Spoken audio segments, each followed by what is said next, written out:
J'ai pris l'exemple du monde de l'enseignement supérieur et de la recherche dans lequel il y a effectivement grande difficulté à faire venir des gens du privé. Bien. Et je me posais la question sur cet exemple-là de façon plus large sur la haute fonction publique, comment on peut donner vraiment un grand coup de pied dans la fourmilière pour activer ces transferts publics-privés, mais dans les deux sens, pour que ces populations se mélangent, parce que je crois qu'elles ont décidément beaucoup de choses à s'apprendre les unes aux autres.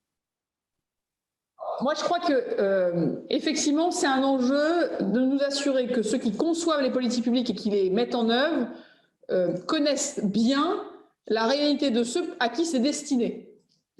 Et inversement, c'est utile aussi que ceux qui voient arriver les politiques publiques puissent à un moment donné avoir des échanges de qualité. Donc, il y a évidemment l'enjeu des règles déontologiques.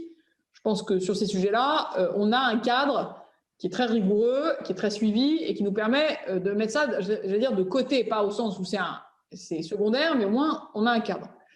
Dans ce cadre-là, moi je crois beaucoup, vous voyez, à l'échange, comme vous dites, des bonnes pratiques, de la rencontre et notamment de ce que nous allons faire et ce que nous allons là dans les toutes prochaines semaines. Nous avons ouvert très largement ce qu'on appelle le cycle des hautes études du service public, qui est un programme de formation d'un vivier de fonctionnaires que nous formons en vue de les faire prendre des postes, notamment à responsabilité. Et au départ, cette formation a été en fait réservée uniquement à des fonctionnaires entre fonctionnaires, des hauts fonctionnaires entre eux. Nous avons donc largement intégré maintenant des profils qui viennent du secteur privé, qui parfois viennent parce qu'ils imaginent travailler un jour pour l'État ou pas. Parfois, c'est aussi pour eux une manière de se former.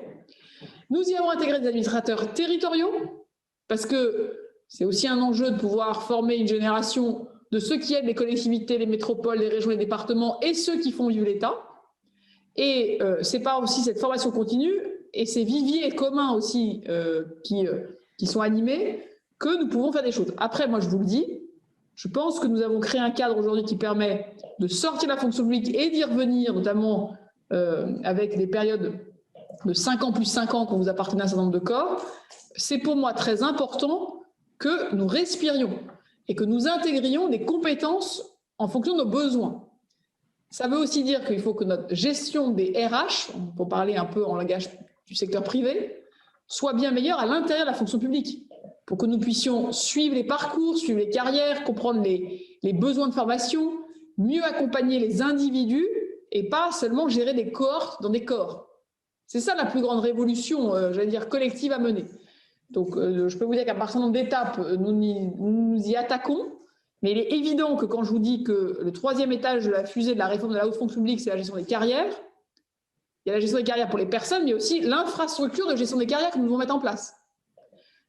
Et qu'on puisse, comme je dis souvent, au fond, faire vivre deux principes qui me semblent être deux principes de base. Que les employeurs choisissent davantage leurs équipes en étant plus clairs sur leurs besoins et s'assurer que ceux qui prennent les postes en aient envie. Et aujourd'hui, on peut se dire que ces deux principes qui ont là des principes de bon sens absolu qui ne sont pas toujours respectés. Et ce qui peut créer un certain nombre de dysfonctionnements dans la gestion des carrières, la progression et du coup l'attractivité en fait de nos métiers.